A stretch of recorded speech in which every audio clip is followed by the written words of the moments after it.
Olá, seja muito bem-vindo a este canal. Eu me chamo Rayane Albert, sou mestranda do Programa de Mestrado Profissional em Educação Física Escolar, o PROEF, da turma 7 da Universidade Federal do Amazonas, Polo Manaus, e também bolsista da CAPES. Nesta apresentação, irei expor o mapa conceitual elaborado como parte da Avaliação Nacional da Disciplina Problemáticas da Educação Física Escolar. E para a construção desse trabalho, utilizei o software CMAP Tools, que possibilitou a organização e articulação visual dos conceitos analisados. O mapa foi elaborado com base nas discussões propostas na obra organizada por Denise de Albuquerque e Maria Delmasso, especialmente a partir dos textos que abordam as principais problemáticas da educação física escolar no contexto da formação em serviços do PROEF. Como tema central, destaquei os principais desafios da educação física escolar, buscando estabelecer relação entre as diferentes problemáticas discutidas ao longo dos artigos, reconhecendo as suas semelhanças, diferenças e as interconexões. A partir desta análise, organizei um mapa em eixos que evidenciam desafios estruturais, pedagógicos e socioculturais, como a identidade curricular fragilizada, o pouco prestígio da disciplina, as limitações da relação entre teoria e prática, as condições objetivas de trabalho docente, o afastamento e a disciplina dos estudantes, além também das questões relacionadas às turmas mistas e às relações de gênero. Dentre os principais desafios da educação física escolar, podemos destacar inicialmente as atuações docentes descompromissadas, onde o professor pode atuar por meio do desinvestimento pedagógico, também conhecido como rola-bola, e a ação se reduz à administração de materiais como bolas, redes, corda, e é caracterizada pela sua falta de intervenção, escolha livre das atividades pelos estudantes, foco na preparação para competições esportivas e possibilidades dos mais habilidosos escolher os times. O professor também pode atuar por meio das práticas tradicionais, centrada no ensino dos esportes na perspectiva da aptidão física ou para o alto rendimento. As práticas tradicionais teve predominância da área nas décadas de 1970, 80 e parte de 1990, e atualmente no Brasil continua orientando a atuação de muitos. Essas duas práticas não cabem mais no campo da ciência, embora ainda presente nos pátios das escolas.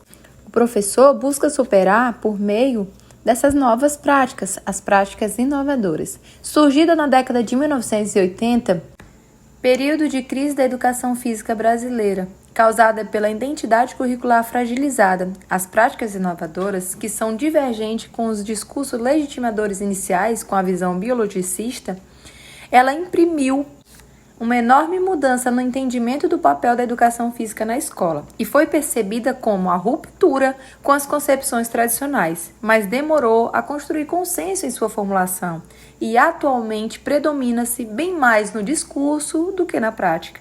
Encontra-se entre o não mais e o ainda não, contribuindo novamente para a identidade curricular fragilizada. Essa identidade curricular fragilizada historicamente decorre de contradições legais, caracterizada por uma visão biologicista, que justificou a legitimação da educação física como componente curricular da educação básica.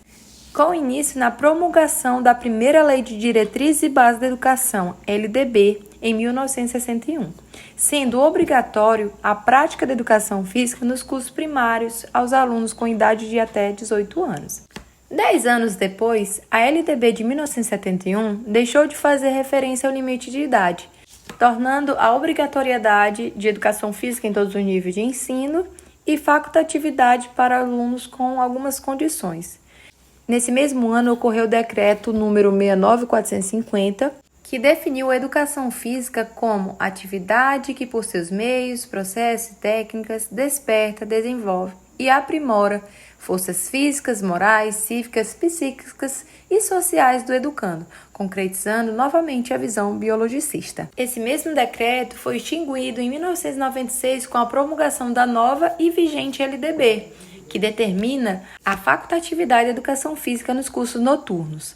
E essa lei foi novamente alterada em 2003, para esclarecer sobre essas específicas questões, culminando na facultatividade para os estudantes maior de 30 anos de idade, que cumpra a jornada de trabalho igual ou superior a 6 horas, que estiver prestando serviço militar inicial ou que, em situação similar, estiver obrigado à prática da educação física, os estudantes amparados pelo Decreto-Lei de 21 de outubro de 1969 e os que tenham prole. E até hoje se discute se houve avanço ou retrocesso. Outro ponto muito desafiador da educação física escolar são as turmas mistas e a relação de gênero.